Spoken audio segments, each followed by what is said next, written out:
마가복음 2장 1절부터 12절까지의 말씀 제가 봉독하겠습니다. 수일 후에 예수께서 다시 가버나움에 들어가시니 집에 계시다는 소문이 들린지라 많은 사람이 모여서 문 앞까지도 들어설 자리가 없게 되었는데 예수께서 그들에게 도를 말씀하시더니 사람들이 한 중풍병자를 4사람에게 메워 가지고 예수께로 올세 무리들 때문에 예수께 데려갈 수 없으므로 그 계신 곳에 지붕을 뜯어 구멍을 내고 중풍병자가 누운 상을 달아내리니 예수께서 그들의 믿음을 보시고 중풍병자에게 이르시되 작은 자야 내 죄 사함을 받았느니라 하시니 어떤 서기관들이 거기 앉아서 마음에 생각하기를 이 사람이 어찌 이렇게 말하는가 신성 모독이로다 오직 하나님 한 분 외에는 누가 능히 죄를 사하겠느냐 그들이 속으로 이렇게 생각하는 줄을 예수께서 곧 중심에 아시고 이르시되 어찌하여 이것을 마음에 생각하느냐 중풍병자에게 내 죄 사함을 받았느니라 하는 말과 일어나 내 상을 가지고 걸어가라 하는 말 중에서 어느 것이 쉽겠느냐 그러나 인자가 땅에서 죄를 사하는 권세가 있는 줄을 너희로 알게 하려 하노라 하시고 중풍병자에게 말씀하시되 내가 네게 이르노니 일어나 네 상을 가지고 집으로 가라 하시니 그가 일어나 곧 상을 가지고 모든 사람 앞에서 나가거늘 그들이 다 놀라 하나님께 영광을 돌리며 이르되 우리가 이런 일을 도무지 보지 못하였다 하더라. 아멘. 만들어진 모든 것들은 목적을 가지고 있습니다. 그리고 그 만들어진 목적에 언제나 부응해야 마땅한 것이지요. 이 원리는 우리 인생들에게도 그대로 적용이 됩니다. 하나님의 형상과 모양을 따라 창조되어진 우리들 역시 분명한 존재의 목적이 있기 때문인 것이지요. 그 목적이 무엇이겠습니까? 다름 아니라 하나님의 영광입니다. 성경은 우리에게 이렇게 말씀하고 계십니다. 그런즉 너희가 먹든지 마시든지 무엇을 하든지 다 하나님의 영광을 위하여 하라. 우리의 삶의 존재의 목적이 하나님의 영광임을 분명히 말씀해 주고 계시는 것이지요. 이 목적은 우리가 개인적인 삶의 자리에 있다 해도 성취해야 될 목적이고요. 또한 우리가 함께 믿음의 공동체를 이룬 그 자리에서도 또한 성취해야 될 목적인 것입니다. 말하자면 우리들은 개인적으로나 혹은 공동체적으로 하나님의 영광이라고 하는 관역을 적중시켜야 될 그런 사명을 가지고 있는 자들이다라는 것이지요.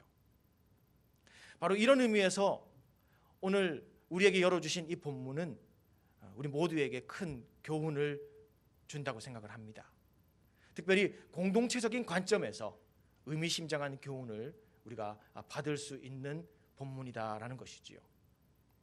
우리가 본문을 보게 되면 2000년 전 어느 날 가버나움의 한 집에서 이루어진 에피소드가 보고가 되고 있는데요. 놀랍게도 그곳에선 우리가 적중시켜야 될 그 하나님의 영광이라고 하는 관역이 정확히 명중되고 있는 것을 우리가 보게 됩니다. 오늘 본문 12절을 보면요. 그들이 다 놀라 하나님께 영광을 돌렸다. 그렇게 말씀합니다. 그들이 다 놀라서 하나님께 영광을 돌렸다. 실제로 복음서를 쭉 훑어 내려가다 보면은 공동체 전체가 하나님께 영광을 돌렸다라고 하는 그런 기사가 이 본문 외에 또 찾아낼 수가 없습니다. 그만큼 이 본문이 가진 의미가 지대하다는 것을 말씀해 주는 것이겠죠. 그러므로 오늘 저는 이 시간에 본문 속에 하나님께서 담아 놓으신 이 믿음의 원리들을 함께 찾고 또한 소유하면서 우리 또한 이 시대 가운데 하나님의 영광이라고 하는 그 관역을 정확히 적중시키고 명중시킬 수 있는 복된 믿음의 공동체를 함께 세워갈 수 있기를 축원합니다. 그렇다면 사랑하는 여러분, 어떻게 그 하나님의 영광의 관역을 우리가 적중시키는 그런 공동체를 만들어 갈 수 있겠습니까? 그 구체적인 원리들을 우리가 하나하나 살펴보기 이전에 오늘 우리는 이 본문 속에 나타나는 그 집에서 하나님께 영광을 돌린 사람들이 과연 무엇 때문에, 어떤 이유로 하나님 앞에 영광을 돌렸는가 하는 그 이유와 원인을 먼저 생각해 보기를 원합니다.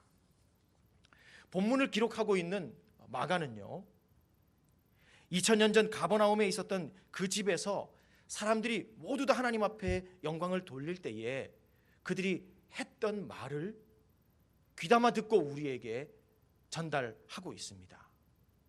어떤 말을 했을까요? 역시 12절에 있는데요, 그들은 이렇게 말을 했다고 합니다. 우리가 이런 일을 도무지 보지 못하였다. 도무지 한 번도 본 일이 없는 일들이 이루어졌다, 그렇게 말했다는 것입니다. 과연 그 일이 무엇일까요? 한 번도 본 적이 없는 그 일, 과연 그 일이 무엇입니까? 단지 그 집에서 일어난 중풍병자가 치유된 사건 그 자체를 말씀하는 걸까요? 또 그들이 보았던 기적 그 자체에 대한 그런 감탄, 그 정도의 의미만을 담아내고 있는 것일까요? 우리는 그 이면을 들여다볼 수 있어야 됩니다. 중풍병자의 치유 사건 속에는요, 아주 중요한 또 다른 하나의 이슈가 그 안에 들어 있다는 것이지요. 그것이 무엇입니까? 오늘 본문 6절에서 11절까지, 그러니까 본문의 절반이 넘는 분량을 차지할 만큼 비중 있게 다루어지고 있는 내용입니다. 예수님께서 그 무리 중에 앉아있던 한 서기관의 생각을 간파하시고 이런 질문을 던지면서 그 이슈를 표면화시키고 계셔요. 어떤 질문입니까? 어느 것이 더 쉽겠느냐 하는 질문입니다. 중풍병자를 향하여 죄사함을 받았다 하는 말과 또 일어나 걸어가라 하는 말 중에서 어떤 말이 더 쉽겠느냐, 이런 질문을 주님께서 내어 놓으신 것이지요. 여러분들이 먼저 한번 답을 해보시기 바랍니다. 어떤 말이 더 쉬울까요? 죄사함을 받았다라는 말과 일어나 걸어가라라는 말 중에 어떤 것이 더 쉽겠습니까? 예, 둘 다 쉽지요.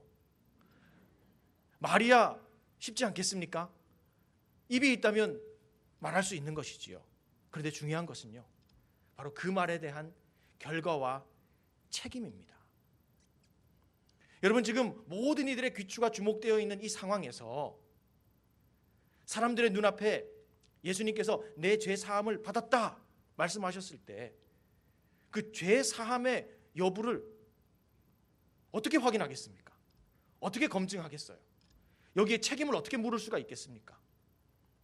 그런데 일어나 걸어가라라는 말은 그것과 다른 것입니다. 당장의 그곳에서 이건 확인이 되는 거예요. 그리고 그에 따른 책임이 물어지는 것입니다. 사람들이 보기에 더 어려웠던 것은요, 일어나 걸어가라라는 것이었습니다. 그래서 예수님은 무엇을 선택하십니까?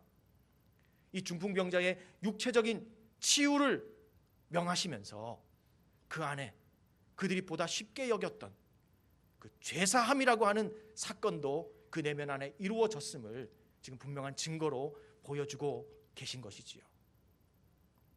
바로 이 일들을 지켜보면서 거기에 모였던 사람들은 한 번도 본 적이 없는 일이다, 그렇게 놀라며 말했던 것입니다. 그런데 사랑하는 여러분, 지금 그들이 그 집 안에서 이런 말을 하고 있을 때에 그들이 했던 말에 대해서 또 굉장히 큰 관심을 기울인 한 사람이 있습니다. 그가 누가인가 하면요, 바로 이 동일한 에피소드를 함께 보고하고 있는 다른 복음서 누가복음의 저자 누가입니다. 누가도 이 동일한 사건을 보고하고 있는데 누가복음 5장 26절에서 그들이 했던 말을 그는 이렇게 전하고 있습니다. 한번 따라해 볼까요? 오늘 우리가 놀라운 일을 보았다. 놀라운 일이라는 말을 했다고 지금 누가는 전하고 있습니다. 놀라운 일. 이 표현이 무엇을 의미할까요? 놀라운 일. 이 표현은 굉장히 재밌는 그러한 헬라어 단어입니다. 바로 파라독사라고 하는 헬라어입니다. 파라독사. 근데 왠지 귀에 익숙하지 않습니까? 좀 영어 같지 않으세요? 바로 이 단어에서 역설이라는 영어 단어 패러독스가 바로 채용된 것이지요. 그렇다면 이 파라독사의 원래 뜻이 무엇일까요? 이 파라라고 하는 것은 전치사인데 옆에라는 뜻입니다. 옆에. 그리고 독사는 뭘까요? 독사. 뱀 종류가 아닙니다. 이 독사는요, 바로 헬라어 영광이라는 뜻입니다. 영광. 그러니까 파라독사라는 말은 무슨 뜻입니까? 영광 옆에라는 뜻입니다. 영광 옆에. 여러분, 우리는 이 표현을 보면서, 누가가 일러주고 있는 이 표현을 확인하면서 그 집에 있었던 그 사람들이 무엇을 고백하고 있는지를 우리가 보게 됩니다. 그들이 이런 고백을 하고 있는 것입니다. 파라독사, 나는 이 일들로 말미암아 영광 옆에까지 왔다. 하나님의 영광 옆에까지 내가 서 보았다. 그 고백을 하고 있는 것입니다. 그러면서 그 영광 옆에서 하나님의 영광을 바라보니 어찌 압도되지 않겠습니까? 그래서 그곳에서 그들은 영광을 돌렸던 것이지요. 바로 이러한 놀라운 일과 놀라운 역사들이 믿음의 공동체인 교회 안에서 일어나야 하고, 또한 교회를 통해서 세상에 드러나야 하는 것입니다.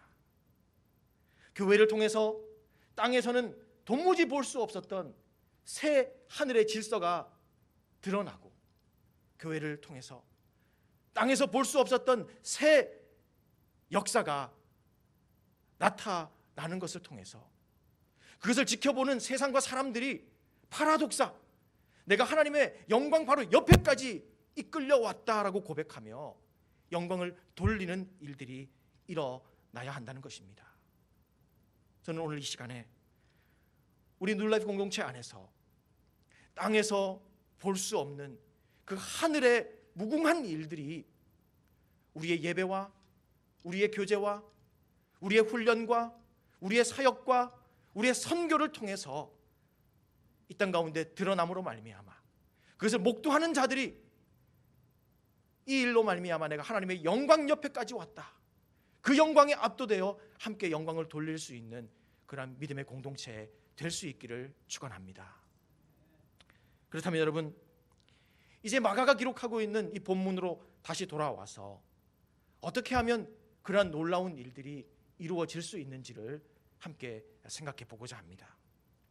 어떻게 하면 땅에서 볼 수 없었던 일, 그 놀라운 영광 옆에까지 이끌어가는 일, 그런 일들이 교회 안에, 교회를 통해 이루어질 수 있을까요? 5절에 그 답이 있습니다. 우리 5절 말씀 한 목소리로 함께 읽어보겠습니다. 예수께서 그들의 믿음을 보시고 중풍병자에게 이르시되 작은 자야 내 죄 사함을 받았느니라 하시니.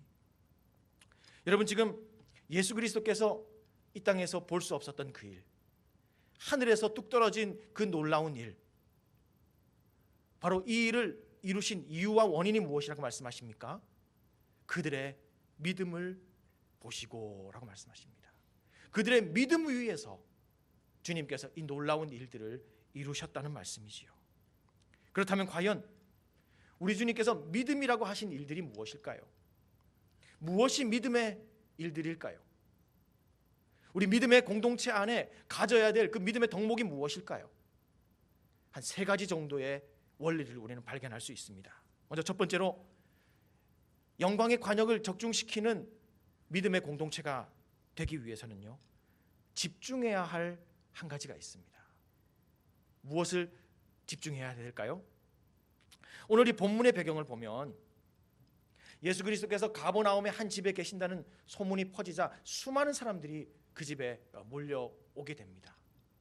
정말로 입추의 여지가 없이 문 앞에까지 이렇게 다 들어차게 됩니다. 그런데 그들이 거기에서 무엇을 하고 있습니까? 무언가에 집중하고 있습니다. 무엇에 집중할까요? 본문 2절에서 보면 힌트를 얻게 됩니다. 그들은 예수 그리스도께서 말씀하시는 도를 듣고 있었다. 말씀의 도에 집중하고 있었다는 겁니다. 그런데 그 집에 또 다른 일이 일어납니다. 성도 4명이서 중풍병자 한 사람의 침상을 메고서 지금 그 집에 당도한 것입니다. 지금 그 집에서는 연달아 2가지 일이 일어나고 있어요. 먼저 복음을 듣는, 그 도를 듣는 일이 있는가 하면요, 지금 4사람이 한 중풍병자를 메고 온 그 일이 또한 이루어졌습니다. 그런데 여러분, 우리 주님께서 이 2가지 일 중에 지금 무엇을 믿음의 일이라고 말씀하십니까? 어떤 일이 이루어졌을 때 믿음의 때라고 여기고 도무지 볼 수 없었던 그 일, 천성에서 이루어질 만한 그 놀라운 일, 그것을 풀어놓으셨을까요? 거기에 모여든 사람들이 도를 듣고 있을 때 우리 주님께서 믿음이라 말씀하시고 이 일을 이루시지 않았다는 사실을 우리는 보아야 합니다. 바로 그 4사람이 중풍병자 하나를 침상에 메고 들고 나와 예수 앞에 왔을 때, 그때 그것을 믿음이라 말씀하셨고 믿음의 때라고 보셨다는 사실입니다. 말씀의 도에 시선이 머물지 아니하고 그 넘어서 예수 그리스도를 만나야만 답이 있는 인생 하나의 얼굴을 떠올릴 수 있는 바로 그 공동체, 그 공동체를 통해서 하나님은 영광의 역사를 이루셨다는 사실입니다. 영광의 역사를 경험하고 보여주는 공동체가 궁극적으로 붙잡아야 될 비전이 무엇인가를 분명히 보여줍니다. 다름 아니라 한 생명 비전, 한 사람 비전, 바로 이것을 보게끔 하신 것입니다. 생명의 풍성함이 결여되어 있는 메마른 도, 거기에만 시선이 머물러 있지 아니하고 그것을 넘어서서 눈을 감아도 눈을 떠도 보이는 예수 만나야 할 그 한 사람의 얼굴에까지 우리의 시선이 닿을 때에 하나님은 그것을 믿음이라고 여기시고 그 공동체 안에서 놀라운 일들을 이루신다는 사실이지요. 더욱이 오늘 우리는 이 본문을 보면서 경각하게 되는 사실 한 가지가 있습니다.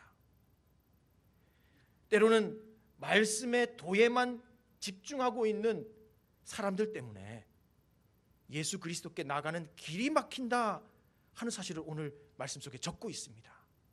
4절 말씀을 보면요, 무리들 때문에 예수께 데려갈 수 없으므로 그렇게 말씀합니다. 여러분, 이것은 경종입니다. 말씀의 도가 전부라고요? 그렇지 않습니다. 때로는 그 도에 골몰하고 그 도에만 매달려 있는 그 무리들 때문에 예수님께 나아가는 길이 때로 막힐 때도 있음을 성경이 우리에게 일러주고 있습니다. 여러분, 기독교는요, 도의 종교가 아닙니다.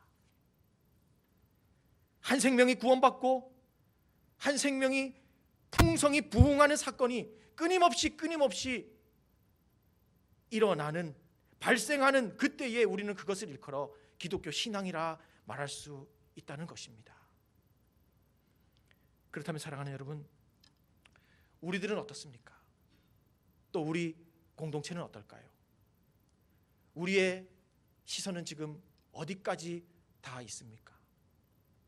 혹 더 신비롭고 더 깊은 도에 우리의 시선 끝이 다 있지는 않습니까? 정말로 예수를 만나야 할 그 사람의 얼굴이 눈을 떠도 눈을 감아도 우리의 시선 끝에 다 있는가 하는 사실입니다. 그리고 우리의 믿음의 어깨 위에 지금도 그 한 사람의 침상이 함께 메어져 있는가 하는 것이지요. 중보기도의 어깨 위에, 섬김의 어깨 위에, 펠로우십을 섬기는 우리의 어깨 위에 그 한 사람의 침상이 올려져 있는가 하는 것입니다. 사실 오늘날 이 땅 미국이나 두고 온 고국의 정국이 이렇게 어수선한 이유가 무엇일까요? 우리는 한 사람 때문인 걸 알지 않습니까? 결국 한 사람의 문제입니다. 이 시국에 우리가 어떻게 살아야 할지 그럴듯한 말씀이 선포되지 않고 있습니까? 그렇지 않아요. 바로 그 한 사람을 침상에 함께 메고서 예수 그리스도 앞에 가져다 놓지 못하는 우리 그리스도인들과 우리 교회 때문에 지금 이 땅과 고국은 신음하고 있는 것을 우리가 보아야 하는 것입니다. 오늘 이 시간에 성령께서 우리의 눈을 만져주셔서 우리로 하여금 도를 넘어서, 말씀의 도를 넘어서 예수 만나야 할 그 한 사람의 얼굴에까지 우리의 시선이 확장되어질 수 있는 비전의 복을 주시기를 바랍니다. 또한 우리의 어깨에 그 한 사람을 함께 메고서 예수 그리스도 앞에 함께 걸어 나아갈 수 있는 그런 복이 있기를 원합니다. 그러할 때에 주 예수 그리스도께서는 우리를 통해서 놀라운 일들을 이루실 것이고요, 우리가 세상에 내어놓는 일들을 통해서 세상은 영광 옆에까지 이끌려 나갈 것입니다. 그리고 그 영광에 압도되어서 하나님께 그 영광을 돌리게 될 줄로 확신합니다. 두 번째로, 영광의 관역을 적중시킬 수 있는 그러한 믿음의 공동체가 되기 위해서는 감수해야 될 것이 있습니다. 감수해야 할 것이 무엇일까요? 4절을 보기 원합니다. 4절을 보면 중풍병자를 메고 온 사람들이 무리들 때문에 예수 그리스도께 접근할 수 없음을 알고 지붕으로 올라갑니다. 지붕을 뜯어내고요, 구멍을 내고 그리로 침상을 내리는 것을 보게 됩니다. 당시 팔레스타인의 지배 구조를 우리가 잠시 생각해 볼 필요가 있는데요, 당시 집들은 지붕을 만들 때에 얼기설기 나무들을 엮어놓고 그 틀 위에다가 진흙을 뭉치고 이겨서 발라서 이렇게 덮었다고 합니다. 그래서 유사시에는 그 진흙 지붕을 뜯고 열 수 있도록 했다고 하는 것이지요. 바로 이 날이 그 날이었습니다. 예수 그리스도를 만나야 할 그 한 사람, 그 한 사람이 예수 그리스도를 마침내 만나게 하기 위해서 지붕이 뜯어졌고 또한 지붕에 구멍이 난 것이라는 사실입니다. 사랑하는 여러분, 하나님의 영광을 드러내는 믿음의 공동체를 우리가 함께 세워가기 위해서는요, 이 그림이 우리 앞에 선명히 각인되어 있어야 합니다. 우리의 교회의 구조와 조직과 규칙과 전통이 뜯어지고 열어질 수 있고 구멍이 날 수 있어야 된다는 것입니다. 무엇 때문에? 무엇을 위하여? 생명의 구원과 생명의 부흥사역을 위하여서 이것은 뜯어지고 열어질 수 있고 구멍 날 수 있어야 한다는 사실입니다. 여러분, 본문 속의 상황을 한번 묵상해 보십시오. 말씀의 도를 숨죽여 듣고 있는 그 숙연한 분위기가 이어지고 있는데 지붕에서 후두둑 소리가 나더니 흙들이 떨어지기를 시작합니다. 마침내 그 지붕에 구멍이 나게 되고요, 눈부신 햇살과 함께 침상과 같은 무언가가 구조물이 위로부터 내려집니다. 산통이 깨졌겠죠. 소란이 났을 것입니다. 그런데 정작 그 중심에 서 계시던 예수 그리스도께서 그것을 향해서 뭐라고 평가하십니까? 그것이 믿음이었다 말씀하십니다. 믿음이었다. 그 믿음 때문에 그 집에는요, 드디어 마침내 예수 그리스도 앞에 나아갈 수 있는 길이 이제 확보된 것입니다. 그 전에 그 길이 없었지 않습니까? 그러나 이 믿음 때문에, 지붕을 뜯고 구멍을 내고 그것을 감수하는 이 믿음 때문에 예수 그리스도께 나아가는 길이 마침내 열어진 것입니다. 생명의 구원과 생명의 부흥을 위하여서 구조와 틀과 조직과 전통이 뒤로 물러나지고 마치 지붕이 벗겨지듯 구멍이 나듯 한 생명의 구원과 부흥을 위하여 교회의 조직과 질서와 구조들이 변화되어지고 바뀌어질 수 있을 때 그 공동체는 하나님의 영광에 적중하는 공동체가 될 수 있는 것입니다. 물론 교회의 구조와 틀은 중요합니다. 하나님의 은혜를 담아내는 그릇으로 우리의 믿음을 붙잡아주는 틀로서 교회의 구조와 조직과 전통은 중요합니다. 더욱이 우리의 부패한 인간 본성을 고려해 볼 때 적절한 조직과 구조, 이것은 반드시 요청되는 것입니다. 그러나 이 모든 것들이 생명의 구원, 한 사람의 생명의 부흥이라고 하는 이 대의 앞에서 결코 앞설 수 없는 것이며 결코 그 위에 군림할 수 없다는 것입니다. 생명의 구원을 위해서, 생명의 소생과 생명의 역동을 위하여 틀과 구조와 전통이 기꺼이 양보되어지고 뒤로 물러나주고 기꺼이 변화될 수 있을 그때에 하나님께서는 우리 뉴라이프 공동체, 믿음의 공동체로 더욱더 힘있게 붙잡아 사용하실 것이며 놀라운 일들을 열방을 향해 자랑하게 하실 줄로 믿습니다. 또한 마지막 세 번째로 영광의 관역을 적중시킬 수 있는 믿음의 공동체가 되기 위해서는 고려해야 할 방향성이 있습니다. 방향성의 문제인데요, 우리가 신약 성경을 들여다보면 신약 성경 속에는 교회를 의미하는 두 개의 헬라어 단어가 나타나고 있습니다. 그 하나는 에클레시아, 불러냄을 받아 모인 성도들이라는 뜻이고요. 또 다른 한 가지가 더 있죠. 바로 디아스포라, 보냄을 받아 흩어진 성도들이라고 하는 개념입니다. 이 두 개념이 합쳐져서 교회를 이루고 있다는 사실을 우리는 알아야 합니다. 이 두 개념이 교회의 정체성을 공히 우리에게 가르쳐주고 있다는 것이죠. 이 중에 하나만 선별하여 선택한다 해도 그것은 불순종입니다. 절반의 교회인 것이지요. 여러분, 본문 2절에 보면요, 여기에 모인 사람들이 있습니다. 많은 사람이 모여서 그랬어요. 모이기도 많이 모였다고 합니다. 에클레시아예요. 그런데 이 공동체 안에는요, 또 다른 사람들이 있었습니다. 누가 있었을까요? 디아스포라가 있었어요. 바로 그 중풍병자가 누워있는 그 집을 향해서 달려가는 4명의 디아스포라가 있었다는 사실입니다.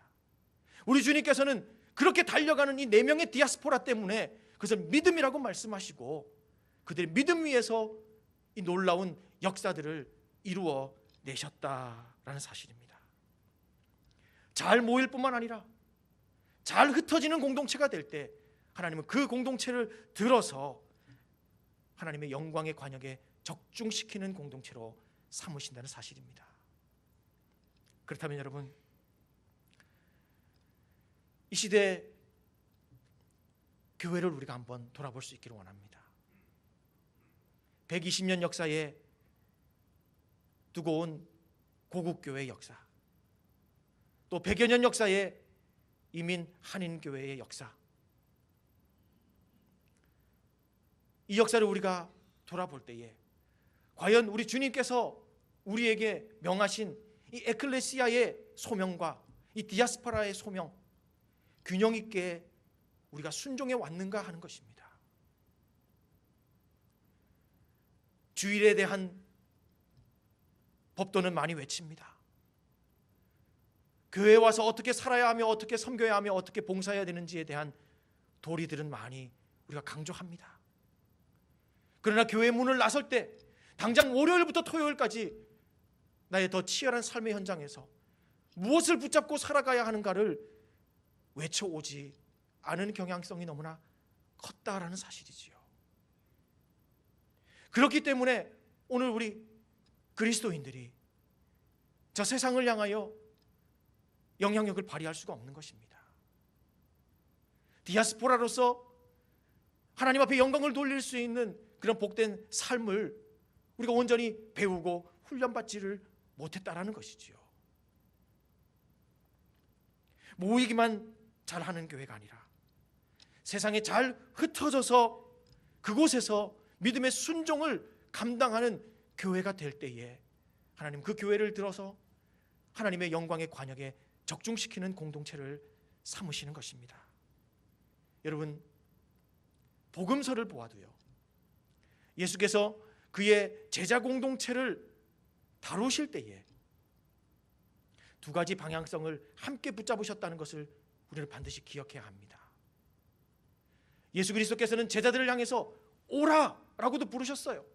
에클레시아가 되기를 요청하셨습니다. 그러나 그들을 향해서 또 동일한 어조와 권위를 가지고 그들을 향해서 가라, 디아스포라의 사명을 살라고도 명하셨다는 사실입니다. 오라, 가라. 한번 따라해 볼까요? 주님은 오라 가라 하신다. 정말입니다. 우리 주님은요, 우리를 향해서 이곳으로 와서 에클레시아가 되어 영광스러운 예배를 드리고 함께 영광스러운 사역을 이루어 가자 초청하시는 분일 뿐만 아니라 또한 우리를 향해서 가라고 명하셔서 디아스포라의 사명 가운데서 흩어진 삶의 자리에서 더 영광스러운 삶의 예배를 감당하라라고 부탁하시는 분이 우리 주님이시라는 사실입니다.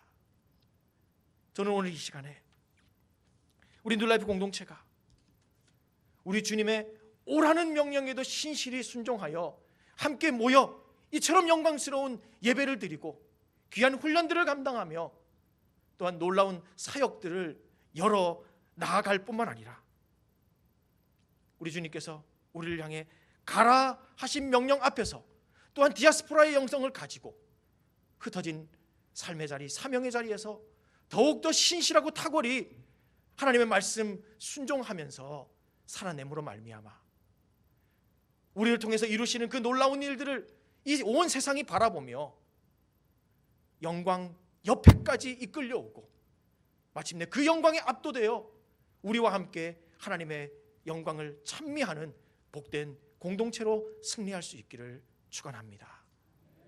말씀을 맺겠습니다. 우리에게는 적중시켜야 할 관역이 있습니다. 평생을 통하여 우리의 개인적으로만 아니라 함께 모인 이 공동체로서 적중시켜야 될 관역이 있습니다. 바로 하나님의 영광입니다. 이 영광을 어떻게 드러낼 수 있을까요? 오늘 가버나움의 한 집에서 이루어졌던 그 믿음의 원리들이 우리를 향해서 교훈해 주고 있습니다. 우리의 시선이 단지 도의 세계에 머물러 있지 아니하고 그것을 넘어서서 예수 만나야 할 그 한 사람의 얼굴까지 다 있어야 하는 것이지요. 또한 생명의 구원과 생명의 부흥을 위해서는 교회의 구조와 조직과 전통도 기꺼이 양보할 수 있는 믿음의 결단이 있어야 되는 것이고요. 또한 모여서도 영광스러운 교회가 될 뿐만 아니라 흩어졌을 때 더 영광스러운 교회로 살아가며 하나님 앞에 순종할 때에 하나님은 우리 공동체를 통해서 하나님의 영광의 관역에 적중하는 명사수들로 삼아 주실 것입니다. 이 복된 사명을 넉넉히 감당하는 뉴라이프 공동체 되기를 주님의 이름으로 축복합니다.